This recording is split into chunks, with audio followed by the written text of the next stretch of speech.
Hey everyone, my name is Amrita Sandhu, and I'm a counselor who likes to make mental health resource videos and just share some things that might be food for thought. So, today, what I want to talk about is bite sized psychology. What I mean by that are these really popular sayings or tricks or tools that catch these big waves. For example, a few years ago, you might recall when Jay Shetty blew up and became really popular, and everyone was on that mindful wave, that kind of Buddhist lifestyle wave. And then it kind of dissipated.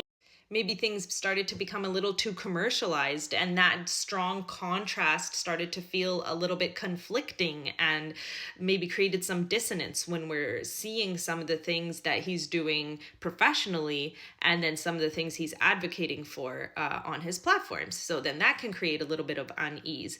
And then we have the Mel Robbins and the Tony Robbins and the Jordan B. Peterson and the Brene Brown, and all these people have something very valuable and they have their own spin on the type of resources. And that means that the diverse human population, each person and their style and their personality, their cultural group, what their upbringing and roots are going to have some sort of connection to the type of messaging, since they are so vastly different. And that feels great when something resonates with you and you apply it to your life and you start to feel benefit. That's fantastic. Anything that helps you decrease maladaptive behaviors and increase adaptive behaviors, why not?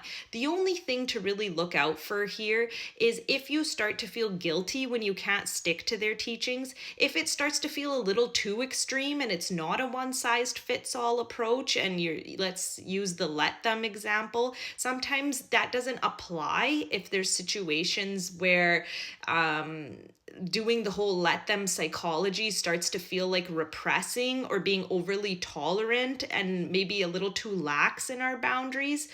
Also, anything that is just like really kind of grinded down to like a very short, easy to digest statement is usually for the purpose of catching a wave. So these people have been coached and kind of primed as to how to be more popular and lucrative and sell their books and sell their talks that they do. And that's why their message can sometimes be very one-sided and biased. And in reality, we're all so diverse in our personalities, and our interpersonal relationships are so diverse. So it can't be a one-size-fit-all solution when it comes to so many different varied problems that we can have with the different people in our life. Let them might apply for colleagues and it might not apply for your kids.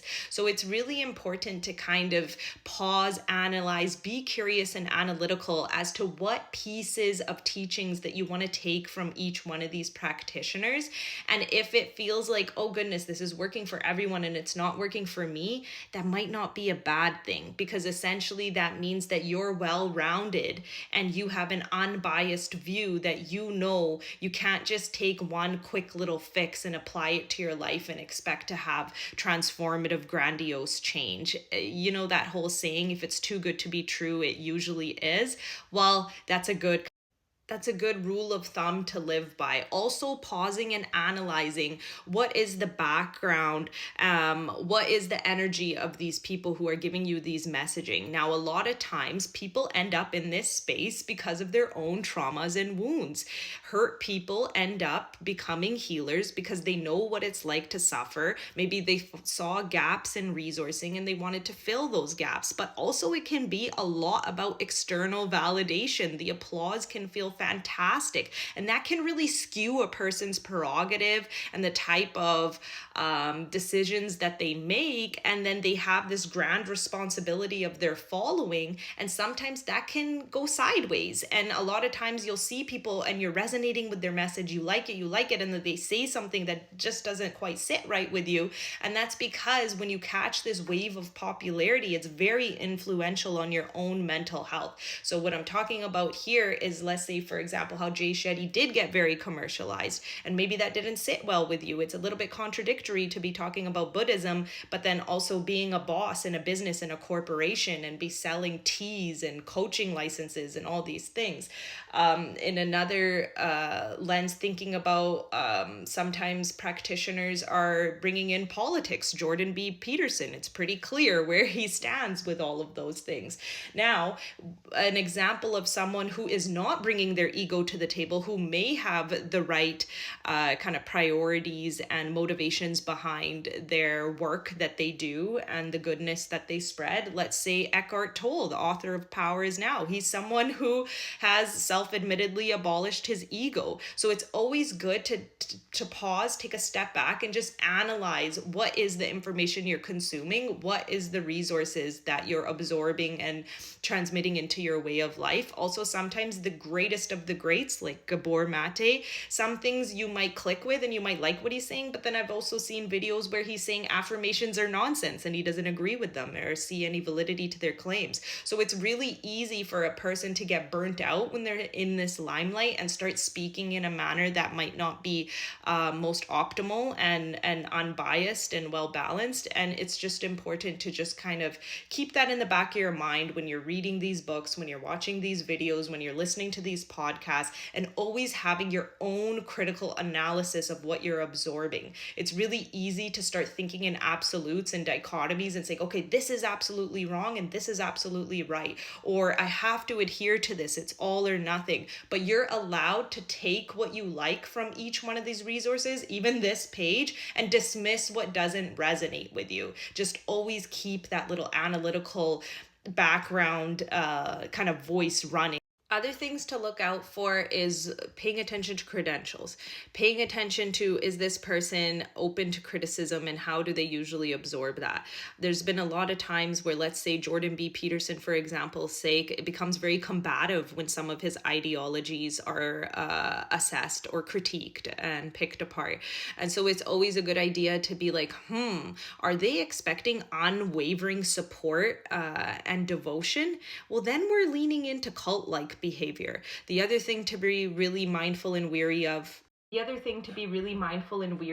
is most of these people have created really lucrative careers for themselves. Sure, maybe they went from rags to riches, but now they have to acknowledge that there's a huge disparity between most of their viewership and their own lifestyle and way of life, but they keep a lot of their affluence hidden and away from the public eye because that wouldn't make them as relatable and their messaging wouldn't be as easy to resonate with. So they should be taking accountability and acknowledging their privilege. For example, if it's a white male, or if it's someone who has now reached a certain level of financial stature, success, and popularity. All these things do factor in and should be a part of the dialogue.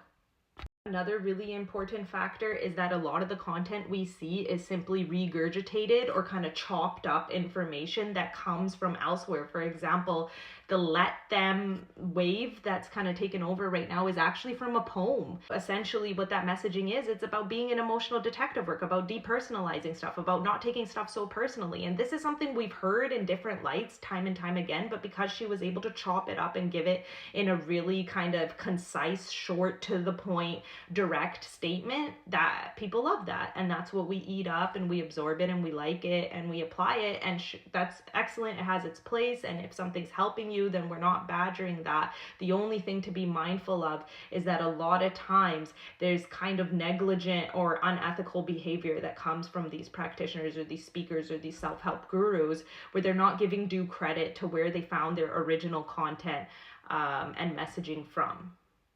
Last but not least, kind of in the same light of not acknowledging one's privilege, like if you do belong to a majority ethnicity background or if you are of a certain affluence, it's also important to note that sometimes there can be a little bit of victim blaming in some of the messaging, and they really hone in on like taking accountability, and sometimes that's not a very compassionate or non-judgmental or gentle or nurturing approach, which what a lot of the research shows is that it's always better in terms of long run success and healing to have a more grounded and self-compassionate and non-judgmental approach to your mental health and your traumas and your wounds. What are your thoughts and feelings? Do you feel like I'm just bashing these people for the sake of bashing, or have you had a little bit of discomfort with some of these widely popular psychological resource individuals as well? Let me know your thoughts in the comment, and as always, thanks for watching.